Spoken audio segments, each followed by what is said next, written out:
حدیث مبارک کې راځي نبی علیہ الصلوۃ والسلام به د عرش طرف ته مخ کې او داسې به ودرېږي او د خپل ګیره به په موټي کې داسې ونیسي.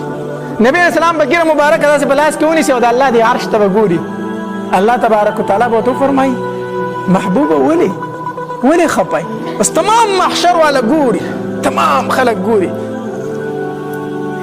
مخکنی امتونه، وسنی امتونه، یهود، نصارا، عیسایان، هندوان،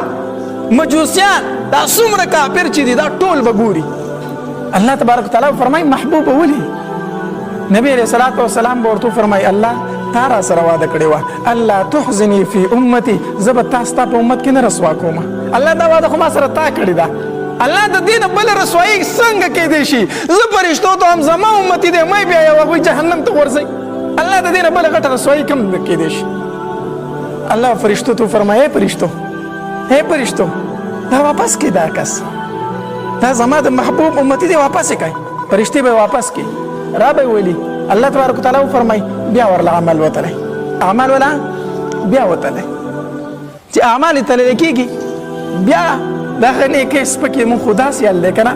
بیا نیکۍ سپکې ګناهونه درانه بیا نیکۍ سپکې شو ګناهونه درانه شو. حدیث مبارک کې راځي نبی علیہ الصلوۃ والسلام انمیله متعلق د ګوتې مطابق داسې یو کاغذ به راوالي او د دې امتي د نیکو تلې ته به یې داسې غلی ورته وکړي چې ورته وکړي که نه د نیکو چابړې به دروند شي د ګناهونو چابړې به سپک شي आवाज به وشي پلانکې د پلانکې زوی نن کامیاب شو په داسې ناکامیابۍ سره چې نن نه بعد به ناکامه دی کامیاب شو نن چې دا आवाज وشي الله تبارک وتعالی به حکم وکړي فرشتو ته انطلقوا دی بوځئ الله چرته بوزو جنت ته بوزه کنه تاسو نه د نیکو چاپړې درون شو د ګناهونو چاپړې سپک شو جنت ته بوزه کنه فرشتي به روان کړي جنت ته بیایي چې جنت ته بیا دی فرشتو ته درخواست وکړي مالک فریدای نه مالک فریدای سره دی بندنه ته پوسو کوم دا څوک دی چې زما د پاره دومره غمجن دی دا څوک دی مالک فریدای نه زه ته پوسو کوم فرشتي به وکړي تاسو د چې مخامخ شي نبی علیہ الصلوۃ والسلام ته داسې ورته وګوري داسې ورته کوي ما احسن وجهک ما احسن خلقک و څومره ښایسته مخ دې دی والله څومره ښکلی پیدا کړی من انت ته څوک دا خو راته ووایه که نه څومره الله ښکلی پیدا کړی څومره الله ښایسته مخ در کړی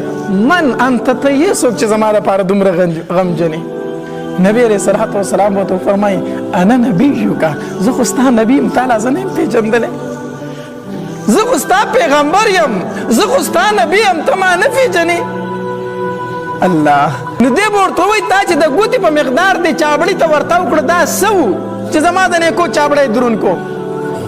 نو نبی علیہ الصلوۃ والسلام به ورته وفرمایي